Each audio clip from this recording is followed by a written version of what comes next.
Mark Zuckerberg, a journalist, was asking him a question about the news feed. And the journalist was asking him, why is this so important? And Zuckerberg said, a squirrel dying in your front yard may be more relevant to your interests right now than people dying in Africa. And I want to talk about what a web based on that idea of relevance might look like. So when I was growing up in a really rural area in Maine, the internet meant something very different to me. It meant a connection to the world. It meant something that would connect us all together. And I was sure that it was going to be great for democracy and for our society. But there's this kind of shift in how information is flowing online. And it's invisible. And if we don't pay attention to it, it could be a real problem. So I first noticed this in a place I spend a lot of time, my Facebook page. I'm progressive politically, big surprise, but I've always gone out of my way to meet conservatives. I like hearing what they're thinking about. I like seeing what they link to. I like learning a thing or two. And so I was kind of surprised when I noticed one day that the conservatives had disappeared from my Facebook feed. And what it turned out was going on was that Facebook was looking at which links I clicked on. And it was noticing that actually I was clicking more on my liberal friends' links than on my conservative friends' links. And without consulting me about it, it had edited them out. They disappeared. So Facebook isn't the only place that's doing this kind of invisible algorithmic editing of the web. Google's doing it too. If I search for something and you search for something, even right now at the very same time, we may get very different search results. Even if you're logged out, one engineer told me, there are 57 signals that Google looks at. Everything from what kind of computer you're on, to what kind of browser you're using, to where you're located, that it uses to personally tailor your query results. Think about it for a second. There is no standard Google anymore. And the funny thing about this is that it's hard to see. You can't see how different your search results are from anyone else's. But a couple of weeks ago, I asked a bunch of friends to Google Egypt and to send me screenshots of what they got. So here's my friend Scott's screenshot. And here's my friend Daniel's screenshot. When you put them side by side, you don't even have to read the links to see how different these two pages are.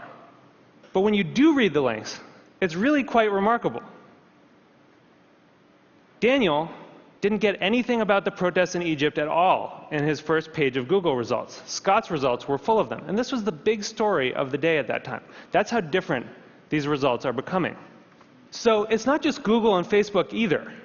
This is something that's sweeping the web. There are a whole host of companies that are doing this kind of personalization. Yahoo News, the biggest news site on the internet, is now personalized. Different people get different things.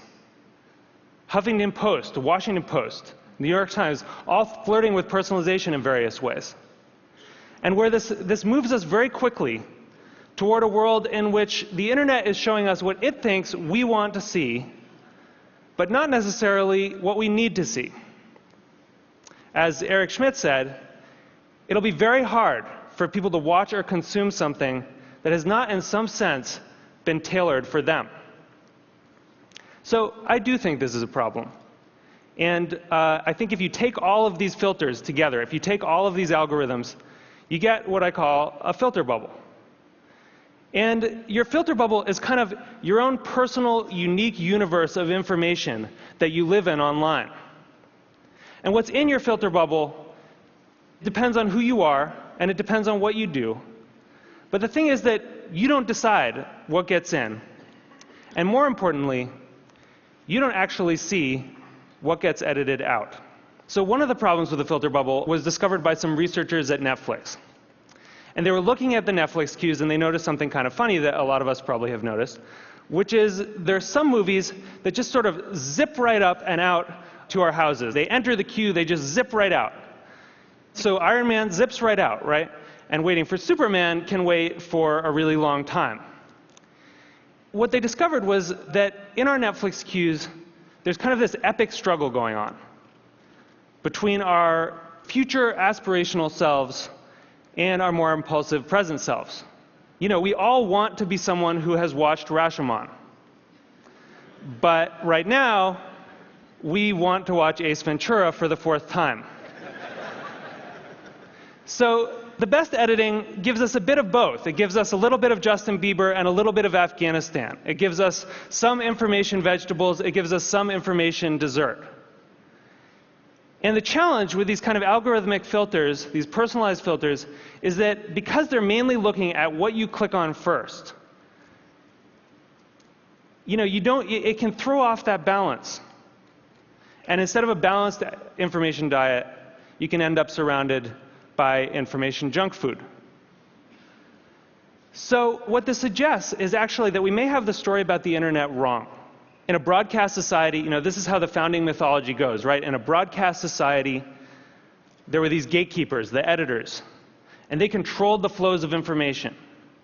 And along came the internet, and it swept them out of the way, and it allowed all of us to connect together, and it was awesome.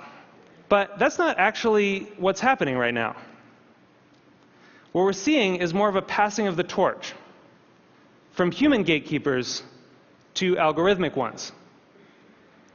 And the thing is that the algorithms don't yet have the kind of embedded ethics that the editors did.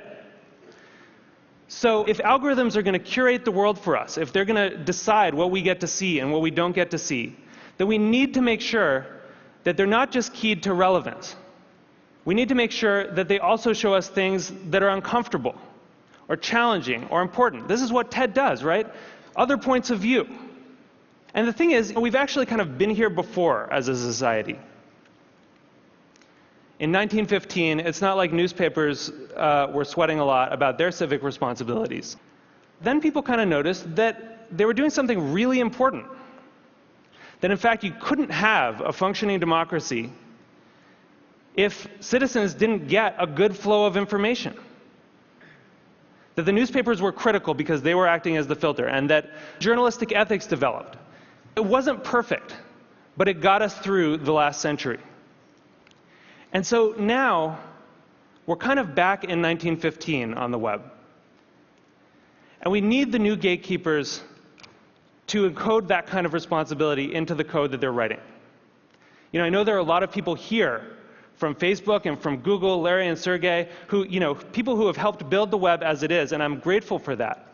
But we really need you to make sure that these algorithms have encoded in them a sense of the public life, a sense of civic responsibility. We need you to make sure that they're transparent enough that we can see what the rules are that determine what gets through our filters. And we need you to give us some control so that we can decide what gets through and what doesn't.